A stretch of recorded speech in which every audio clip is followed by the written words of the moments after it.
this end of the timeline, why in the 21st century does Anne Boleyn continue to be a so-called person of interest? Why her hold on the popular imagination even today?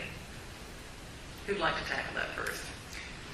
Well, she's a watershed figure. Her daughter was Elizabeth I, arguably maybe the greatest monarch, British monarch, in the last 500 years. And her life and what she was accused of, I think, appeals to the 21st century. All kinds of mystery and intrigue. And still, I mean, there have been a number of books written on her lately. Yeah, she seems to be kind of big in the book world right now. Yeah, yeah. So, but she really became a power behind Henry, and I think more than he ever bargained for. And we can get into that later, because I think she was done in. I love it when they come here and say she was done in. Yes. I didn't learn that at Oxford. I wasn't there. No, I love the concept. It's like, yes, let's go. She was done in. Dr. Salfen, why do you think she continues to fascinate us today? Well, I'm not entirely sure she was done in by anyone other than herself, but... Good controversy. Yeah. I thought I would, give that to you at this point already. So, well, really, I mean, I couldn't agree more. I mean, this is the time of Hollywood stories, and people check celebrity news, and, Tiger Woods is of extraordinary interest to people in for all his little peccadillos, or maybe not so little, but anyway, whatever it is that he's done. And this is the kind of thing that seems to interest people. So to find that in the past, and to find that kind of controversy in the past is exciting, and it seems accessible, and it makes the past open to us in a way that perhaps reading about a kind of mysticism that most people perhaps don't share, or a kind of view of the world that a lot of people perhaps don't share, doesn't. I mean, this is an immediate entry into the realm. Also, the 16th century, this is the crucible of modern humanity. This is the century in which I think foundation stone of the modern human is laid. So it's a time, and maybe not everyone is so interested in it specifically for that reason, but there's something about it. There's something about the constitution of what it is to be a human that's so fascinating in the 16th century. So many things get redefined. Luther is there, the opportunity to defy everything that you knew and your grandfathers knew, and your grandmothers knew, and their grandmothers knew, and their grandfathers knew. The opportunity to defy it is there. And so, of course, Harold Bloom wrote a whole book about how Shakespeare created the human, and what a towering figure he was in that process as well. Yeah. Well, let me ask you. Let's talk for a moment about the literature about Anne Boleyn, because in the 18th and 19th centuries, she was pretty much a romanticized figure. But more recent views, in some of the books that you mentioned, she's been cast as a person of greater intelligence, greater ambition, maybe even a kind of a woman with a mission. And even, in fact, there's kind of a strong feminist narrative that is now surfacing about Queen Anne Boleyn that paints her as one of Britain's strongest queens ever. So what do you guys think of the notion of Anne Boleyn as a feminist icon?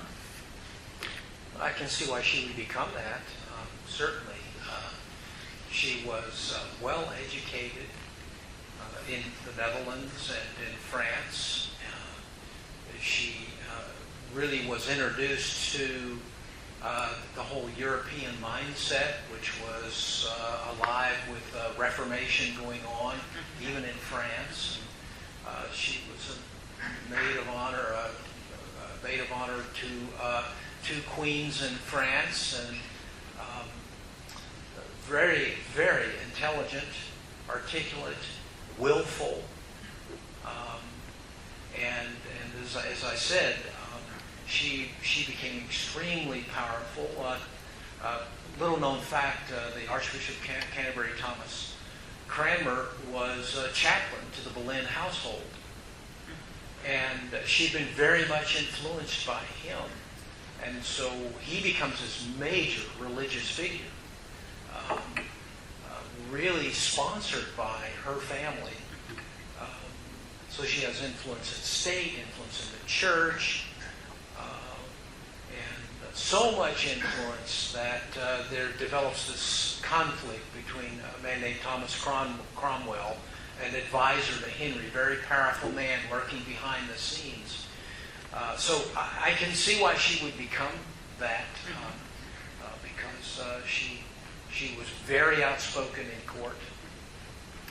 And as I said, I think Henry, who himself was a very pretty willful sort of guy. Yeah, willful and very knowledgeable. Most don't realize he was trained to be a theologian. He was never meant to be king. He was the second son. His brother Arthur was trained to be king, raised to be king, married Catherine of Aragon. To get into that, his marriage from the beginning with her was controversial. Had to have a ruling by a pope. Yeah, papal dispensation in order to marry to begin with, right? So, here Henry was. He was trained as a theologian. He wrote a classic book on the sacraments and was dubbed by the Pope Defender of the Faith, which monarchs in England still bear that title. So Henry had his problems, but he was not an unintelligent man. But he was no match for Anne in many ways. How did Gaetano Donizetti get interested in Anne Boleyn's story? Yeah, I think Donizetti was always interested in that sort of intense drama centering around very strong human beings. We can think of Lucia and think of Anne Boleyn and see so many parallels there. And we can see this sort of incredibly strong, incredibly attractive figure who yet is a victim. And those two things being drawn together seem to play into Donizetti's dramaturgy, his conception of what he needed, what he wanted that would allow him the opportunity to create the kinds of dramatic landscapes that he wanted to through sound. Now, this opera was about his 30th, I believe. Yeah. And it was composed in more or less a month's time, supposedly, at the villa of a very, very famous diva of the 19th century, Giuditta Pasta. Now, what can you tell us about her? She was quite a figure. Yeah, Pasta was, she worked, as I understand it, very, very closely with Donizetti to develop this role. And I think that he had her voice clearly in mind, or that specific voice in mind, when he wrote the role. It's a remarkable role. I don't know how many people are aware of what's going to happen next season when you hear this role sung, but it's so stunning and so powerful and calls for such a voice. And of course, this is why Callis could have it as a vehicle, and why Sills and Sutherland could have it and Cavalier could have it as a vehicle, because it requires this totally convincing certain kind of tessitura. Well, Beverly Sills said it took 5 to 10 years off her career. Yeah. That singing these roles in the Tudor trilogy definitely knocked a piece of her career in the dirt. Yeah. So she thought it was worth it, but that was a high price for her to pay.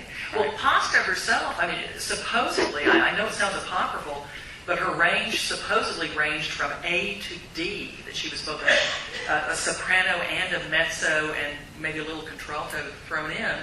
And here is the weirdest thing I've ever read about her, that she had more than one vocal timbre, that she had multiple timbres in her voice that she could utilize as she moved through a particular aria.